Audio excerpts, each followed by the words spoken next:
Welcome to this new episode of Sparks of AI. Today we are very happy we have Paul McDonald from Sonitus. Welcome, Paul. Thank you for being here with us today. So today we're going to talk about what we have done with Sonitus, and it's about sounds and artificial intelligence. But before doing that, Paul, why don't you tell us a little bit more about yourself and about your company? Yeah, thanks, Luca. So I'm Paul McDonald. I'm the CEO of Sonitus Systems, and we manufacture automated environmental monitoring equipment. So the work we've been doing for the last 14 years or so is around monitoring of noise levels on construction sites, industry, factories, quarries, and also in smart cities. So we manufacture instrumentation that we provide to our customers. It goes out on their industrial site. And we automate their environmental compliance checks. So from the very time they power the equipment on, we automate measurement, we automate upload to our cloud system, and we automate their checks with any environmental limits. So we try and automate an entire process for them to give them the information they need to keep running their projects. So we're based here in Dublin, in Ireland. We have 14 people in our team, and we're primarily a team of engineers that work on product development. We do all our own software and hardware in-house and all our own manufacturing, but we sell our products all over the world through distribution partners. So we do a lot of work in the UK, in Sweden, in South America. We have some really interesting projects, and we're currently breaking into the North American market through a couple of very good distributors there. So we end up on really interesting projects all over the world, but we are based from our technical work here in Dublin. Nice, thank you. And it's interesting because you mentioned that you're automating a process. It's kind of an end-to-end process that starts with the sensors and ends up with your final user that is probably in front of a computer, right? Exactly, yeah. So we try and work with people. The thing we found is people don't want to buy our products. They have to buy our products. So they have some regulation they need to meet. They have some sort of environmental compliance job they need to do. And the person we would target is the project manager or the factory manager who has 100 other jobs to do. And this is just one part of a big picture that they need to comply with, and they need to tick the box. Right. So we aim for automation to make that job easier from end to end. Power on the device, it's automatic. Upload, it's automatic. Connect to our cloud and log in, and they will see the information they need right in front of them, already analyzed automatically, so that they know, okay, my job is okay, and then they get on with their main business. And that's what we aim to deliver. From what you're saying, it looks like there is a lot of headaches to take care about, right? Because wherever there is hardware, there is an awful lot of work, which is probably even independent from all the typical challenges that are experienced in software, right? Can you tell us a little bit more about the software part? Because today's discussion is about AI, and at this stage, AI can be applied in different parts of your pipeline, but today we're going to focus on the software part, right? Yeah, that's right. And somebody asked me a few years ago, were we a hardware company or a software company? And the answer was we're both, because our hardware needs to go on to the site, onto the factory, onto the construction site, out in the smart city deployment, and it just needs to work. And then our software and our intelligence needs to turn all that huge amount of data that we collect into something that the end user can look at. So, and that software for us spans the software that's on the device at the edge, and also the cloud intelligence software where we analyze that data and post-process it. So if you take the example we've had a long-term smart city project here in Dublin. We have millions and millions of data points, far more than anyone could ever sit down and look at and get useful information at. So our software needs to turn those millions and millions of readings into useful information that someone can sit down and absorb and make a decision about policy or make a decision about traffic flows or whatever it is they're going to do. We need to turn that data from the field into information that they can use. Interesting that you're mentioning this, because you've been in business for a long time, and you have been developing and perfectioning your pipeline.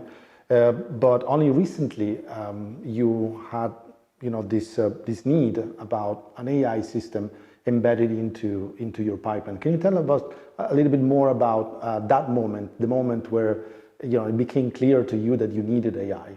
Yeah, well, and that's an interesting development that we've seen probably in the last 18 months or 2 years, where the users that we have and the customers we have are getting more sophisticated in the way they look at their environmental compliance. So they are getting all this data from all these sensors coming back all the time, and we were moving beyond the little box ticking exercise to go, am I compliant or not compliant? People really have a genuine interest in understanding where is the problem coming from. So if we take noise in particular, and that's what we do, our own background is in acoustics and environmental noise measurement. The movement was away from just the plain decibel sound level and starting to understand, well, what's causing a noise complaint? What is my site doing? What's happening in my factory or on my construction site or in my quarry that might be causing noise problems or environmental issues? And that's where we needed to drill down deeper into what's actually happening there. And again, it's to deliver that automation to our customer that we aim for, we need to do all the analysis of the data and present something to the customer. So one of the features we have on our product is an audio capture. So the sound level gets too high, we take a little audio snapshot. And for a long time that was sufficient because it meant that our customer could listen back. They go on the cloud, everything's automated of course, and they can listen back to understand, oh, that was this machine, or it was a process, or it was some guy with a jackhammer. And that was giving people a better insight into what was happening at their location. But as that data set starts to grow, and over time, maybe take a project that lasts for 2 years, customer could have hundreds of audio recordings. And even at 10 seconds each, that's a lot of time to spend listening and going back and understanding. And somebody has to dedicate their own personal time to listening to all these audio snapshots. And we have an audio bank now of, I think, 2.5 million audio recordings from all over the world. So there's no way that even we as a small team or our customer as a busy operator on their site can take the time to drill into that and listen to all that stuff. So they need to understand what's happening at their site, and we need to deliver some sort of automation. So AI was the solution that we looked at to try and do that. Excellent, thank you. This is very interesting. It's interesting the fact that at the end of the day, it all starts with the need of a customer that maybe becomes more sophisticated in their asks, or maybe you identify a very specific problem, which is tedious in this case. It's just manual review of audios. So you get to this moment where you say, I need something else, I need something smarter. And how did you understand what type of AI or what type of smart technology did you need? Was there an option? Did you evaluate more technologies other than AI? Yeah, that's I suppose where our own background as audio experts and as an engineering technology team comes in, is that when we see a problem like this, normally our instinct is to try and build a solution ourselves, or we go and research the solutions and understand what's out there. So we had some good understanding of what audio analysis tools were there. We look at very, very detailed fundamental checks on maybe an audio sample, and again focused on an expert user case, which is where our basic customer started. Like an expert user who knows their audio, they can do a detailed frequency analysis and pull all this interesting data out of it. It started there, and we knew what those tools were. We know how to implement those, and we know how to deliver that data to the end customer. But that's a very small percentage of our end users now, because our end user is not an audio expert, or he hasn't got the time to do it, or whatever it might be. We need to deliver an automated solution. And when we went to research those tools, we could see that, yes, there's a move towards AI in all of industry, and like Industry 4.0 is all about AI and automated decision making. But we didn't have the skill sets in-house or the knowledge to start tackling these AI tools, which are the fuzzy bits of how a machine makes a decision, or how software could take these 2.5 million audio samples and make some sense of them. We can do the acoustics bit, but we can't do the AI bit. All right. I mean, I might argue that AI is commoditized today, in the sense that there are a lot of tools that are available that are even free of use. You can use them freely, and to some degree they already solve a wide variety of problems. Did you think about, or did you try to use these off-the-shelf tools, or APIs that are provided by Google or Amazon, because they are actually pretty good? Yeah, we did, and as I said, that's our initial reaction is let's go and learn it and do it, and why would we buy it from somebody else if we have the technical skills to go and learn these things? And there was two sides to it. One, we tried a few online tools. You can get a free account. You can upload a few audio samples. That's one of the tools that they have, and you can try and train it a little bit. But there were two sides to it. One is that's a nice hobby for us. It's an interesting thing to do at the weekend. You take you take an audio sample of the vacuum cleaner and see does it guess it right, and that's all nice to do. But to move from there to a commercially viable solution that we would roll out to our customers all over the world, it's a million miles away. And one, there's the learning curve that's required to really understand the deep science behind those AI tools. How is that machine making that decision for us? Because we are going to deliver this to our customers and say we are confident. And then there's that confidence bit of knowing that the tool we develop and the systems we put in place are good enough for us to roll out to our customers worldwide, because they will make decisions based on what we give them. And they will assume that we have done the right amount of due diligence and the right amount of research, and that the information we're providing to them is good enough. And they will make big decisions on it. They'll close construction sites. They will work on rail projects in the UK where they will take an entire block of apartments and put them in a hotel for a weekend if they think it's going to be too noisy, if they think the works are going to exceed the specified limit, and it comes from them. So the decisions we make need to be rock solid. So we need to have absolute confidence in the tools we put in place. And that's when we wanted to turn not from a commoditized tool that's on the internet, we can learn the basics there, but we need to work with an expert that does the same type of job we do for our customers, but can understand that deep technical knowledge right the way through and deliver it to our team. And that's when we met. Exactly. That's Excellent. where we find a spot. Excellent. And I don't remember, how did you land into the Spark AI space? Yeah, well, like that, we do a little bit of research. We do our commercial due diligence. If we're going to invest in a project, we do a little bit of online research to find if there's someone we can work with. It was total coincidence that you were based in Dublin and we're 20 minutes away from our office. Wonderful. This is the kind of work we assumed could be done from anywhere in the world. But we also asked a couple of partner companies that we work with who were a little further along maybe in AI and had implemented in some of their work, and they recommended your team as an excellent place to start our AI journey, as someone we could talk to, a team that would help us develop our own understanding as well. So it was that combination of research and a bit of due diligence, and also a personal recommendation from people we really trust.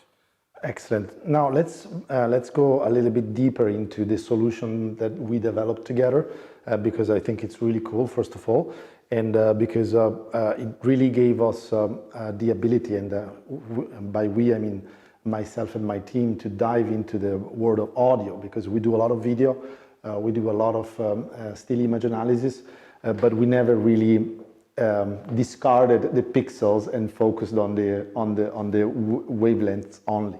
So let's discuss a little bit more about that specific problem that we tackled, which was can I say it, sound classification or sound labeling? Is it a good? Yes, sound classification is exactly what it is, where we have a microphone that's out there 24 hours a day, listening all the time and potentially listening to that audio all the time, and we need to make sense of all that data to go, well, what am I listening to? And that's what our customers want to know. Is the thing that the microphone is listening to, is that coming from my process? Is it my fault? Is it birds beside the microphone? What is it? So sound classification is exactly what it is. Okay, that's a clear enough statement of the problem. Can we tell now a little bit more about how we developed that solution in terms of, how did we train that model and how now you're using that model, because now is in production. There are clients all over the world throwing audio clips to that model for that model being labeled, right?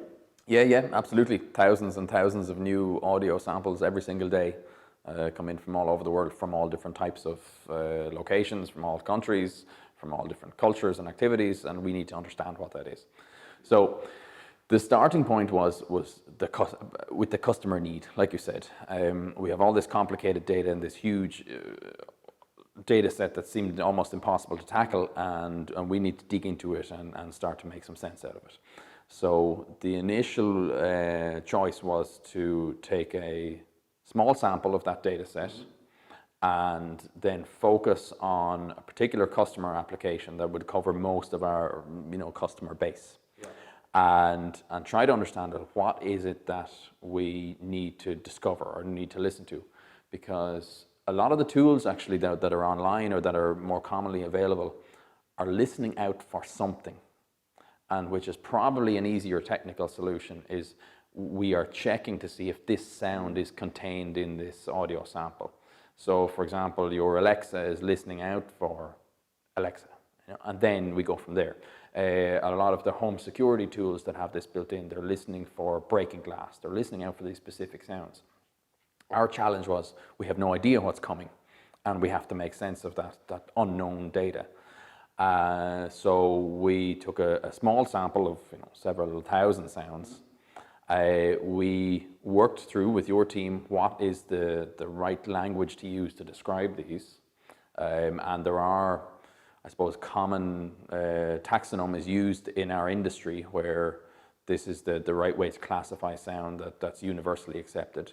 So we had to settle on a certain number of those and go through the training process, which is to try and tag those, train them, and implement those. And actually, I remember the first revision was we had too many. We had too broad a choice. We had too many choices. We had too much language to try and deliver that information to our customers.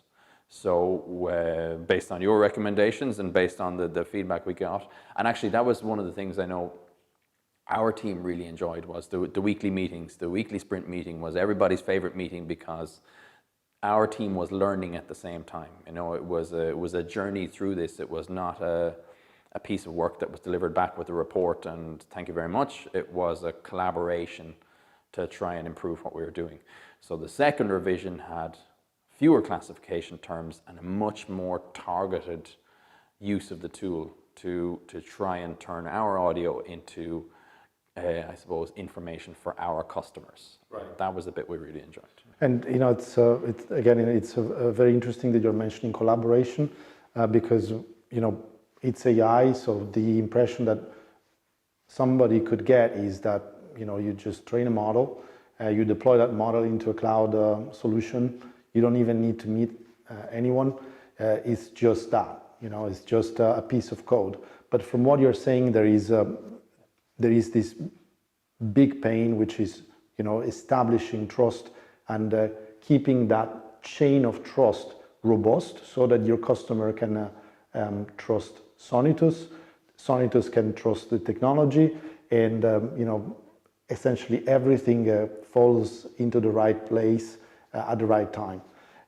So how the collaboration with Spark enriched this and made this chain of trust more robust? Maybe the weekly meeting was one example. Do you have anything else in mind? Yeah, there's a few interesting examples actually from when we were going through this process. I know I was speaking on the phone to a customer of ours. They're a very good customer involved in that industry. they were really keen to, to be delivering extra value to their customers, and they use our equipment for that. But when I mentioned that, we have a team of AI experts that we work with, we have a call tomorrow, I'll ask them. They said, wow, this technology is really moving on. This is moving to the cutting edge now, that you have a team of AI experts. They're reassured that we collaborate with somebody who knows this industry. So they are confident that the tools we deliver and the output of this is going to be something that they can rely on, And also, we have a team that manage our servers. So we recently moved all our online cloud systems to AWS, and we have this external managed service company that look after all these servers for us. And when we asked for access for the Spark team to be able to help us implement the tools, that was their first reaction. Was, are you sure you want to give access to this external company? And our head of IT said, absolutely, we trust this team. You can consider the Spark team to be an extension of our team. And that trust ran all the way through a whole lot of other companies that we work with. And so it's not just about the technical solution of like you said, a piece of software that's a black box and you run it and that's it. It's how we would implement that into our business processes, our IT systems, but also how we talk about it to our customers, how we deliver it. And that was the bit that I enjoyed about the Spark interaction, and probably more coming from the commercial side as well as anything else. I mean, I am an engineer in the background. I don't get to do as much engineering anymore, but the understanding that your team had of our commercial need, that was where it started, is what do the customers need and what's the business case we're trying to solve. So your team and the Spark team understood what our customers needed and understood what we needed as your customer. So that instilled an awful lot of trust because everybody knew they were aiming for the same thing. Wonderful. And finally, let's talk about the results. I mean, we worked a lot on this model, and we also deployed it to the cloud, and now it's in production. How is it going? Yeah, it's great, and it's a huge success with customers who are facing that problem. The guys with thousands and thousands of audio samples that just can't tackle this amount of data. What they're now getting is they log into our cloud platform, they know the measurement is automated, and now they have an automatic dashboard that shows them, 90% of your highest noise levels are coming from traffic. They go, okay, great. I know where the source is. So we have worked with customers now that run hospitals that are redesigning their ICU based on what's happening in the hospital at the time, what's causing the highest sound levels there. We have customers in Santiago in Chile that are running smart city projects for the Ministry of the Environment. They're able to classify the audio scene in Santiago. And we have customers at industrial facilities that are starting to understand what it is happening on their factory floor, and they are using it to detect something out of the ordinary. We're hearing more machinery noise than we used to, so maybe we need to do a maintenance run in our factory floor. So we have a huge range of customers, and these are, we had a discussion last week with one of the biggest manufacturing companies in the world who was keen to implement this all over their facilities in the US. So the scale of what we can roll out with this extra intelligence, because we fall back to that initial idea that we had, we automatically generate information that our customer can use in their job.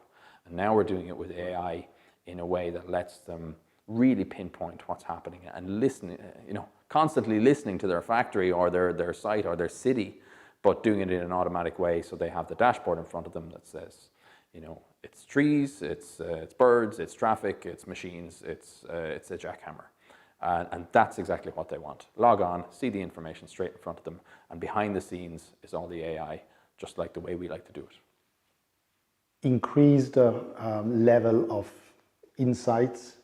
Can we say decreased labor? So we decrease the amount of time that a manual operator or a human operator has to spend looking at the data, and increase the actionability. Absolutely, yeah. And the thing we try and tell our customers is that we will help you understand where you need to spend your time and focus your attention.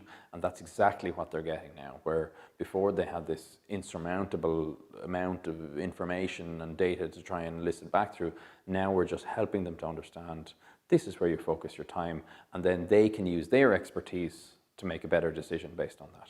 So what's next in the life of Paul? Yeah, it's not the end of our AI journey. I think we now are at the stage where we have all this intelligence on the cloud, and the next stage is to start working on moving this to the edge.